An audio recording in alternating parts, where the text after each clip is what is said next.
G'day guys, JJ here. In today's video, I'm just going to be telling you a little bit about myself. Super original, I know, and the reason I want to do that is so you can get a bit of a better idea with these videos of what drives me, what makes me tick, what I love doing, why I do what I do, kind of all encompassing so that you actually know me and I'm just not some other random guy on the internet. So this video might be a little bit of me, but I think it's probably the most efficient way for you to get to know me. So you may be new here or you may have seen a few of my videos before, but either way, if you like what you see, definitely hit that subscribe button so it says subscribed.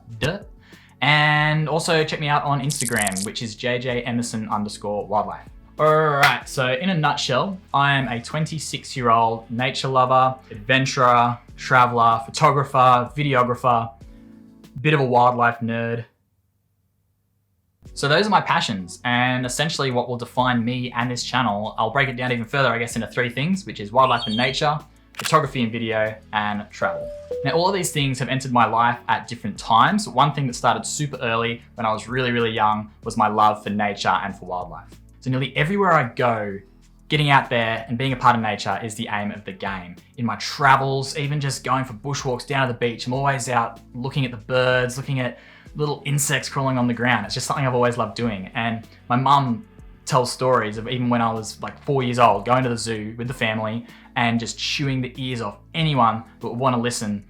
I would just tell them everything I knew about that animal at every single enclosure. I wouldn't shut up, to the point where people were like, can you shut that kid up? But it's always been a passion, and it always will be, 100%. I've been fortunate enough to get up close and personal with so many incredible species from all over the world.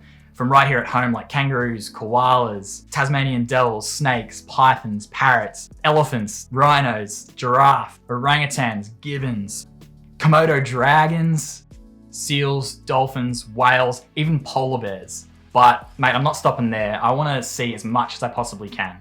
And although at the end of the day, the aim is to see these animals in their natural environment, I've also been lucky enough to work with so many incredible species in zoos. I've worked as a zookeeper for around about 10 years now, and that has given me some pretty amazing opportunities. Now, I know zoos are a very controversial topic. I personally am a believer in good zoos and what they can contribute to the conservation of wildlife, but I guess maybe that's a good topic for another day, for another video. But through working with zoos, I've been involved in endangered species breeding programs, education awareness, fundraisers, teaching people about these incredible animals, animal behavior studies, even rescue and rehabilitation. It's given me so much knowledge and practical experience. Working with a good zoological institution, you are actively a part of conservation. And it's important to remember that it's not just about seeing these animals in the wild or in a zoo and photographing them, experiencing them, observing them.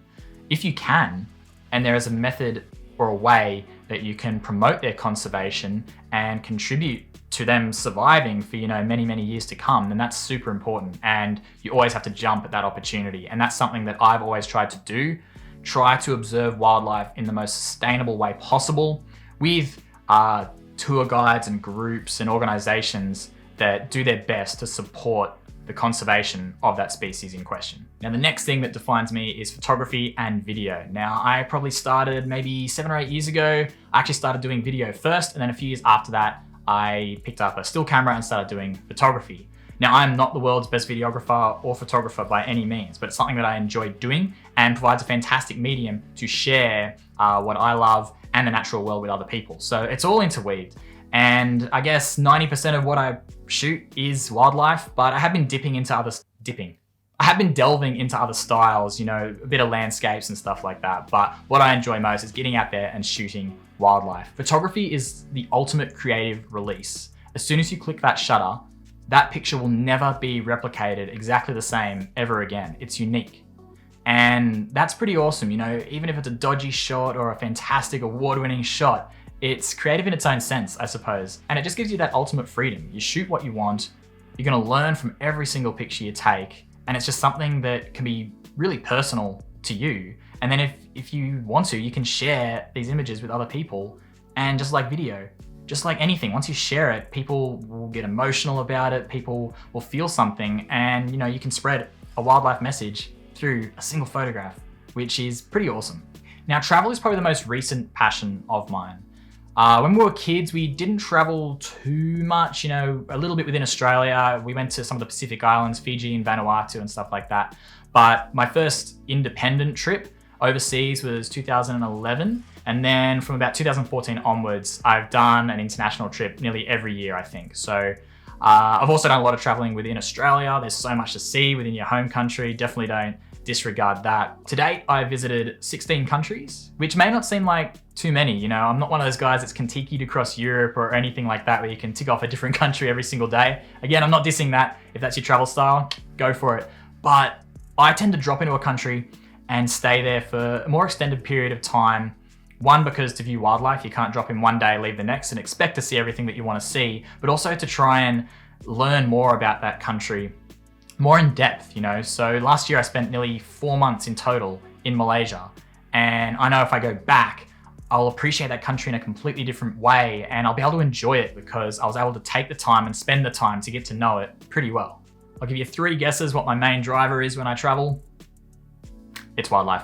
Nearly everywhere I go, even if there's a relaxing component or an adventure travel kind of component, there is a massive wildlife component nearly everywhere I go. My most recent trip to India, if you haven't seen my India video, definitely check that out. I'll link it above, below, wherever you link things on YouTube. But that was probably my first trip in a very long time where there was basically no wildlife viewing involved whatsoever, unless you count thousands of rats in a temple, which were technically wild and running free, but still not quite. So yeah, a lot of the travel is based around seeing a bucket list species, and then I guess the rest of the travel is kind of created around that. If you have a bucket list species that you're really keen to see either in your home country or overseas, comment down below, let me know what it is, because I'm super interested to see what drives other wildlife travelers. So yeah, that's me in a nutshell, basically. Sorry if it was a bit self-centered, a little bit of me, but you know me a bit better now, and hopefully these future videos might have a bit more context now that you know what I'm all about. And now I want to make it about you. So I have mentioned I want to offer real value with these new videos I'm going to be making. It is all a bit up in the air at the moment. I'm kind of taking it week by week of things that I think will be interesting to share and that you can get value from. Now, please feel free to ask me any questions, comment them down below, hit me up on Instagram with a DM. I'm always keen to discuss, to chat, to learn something from you. Hopefully you can learn something from me. It's what this is all about. So I really appreciate your time. Thanks for watching me ramble on, and I'll see you next time.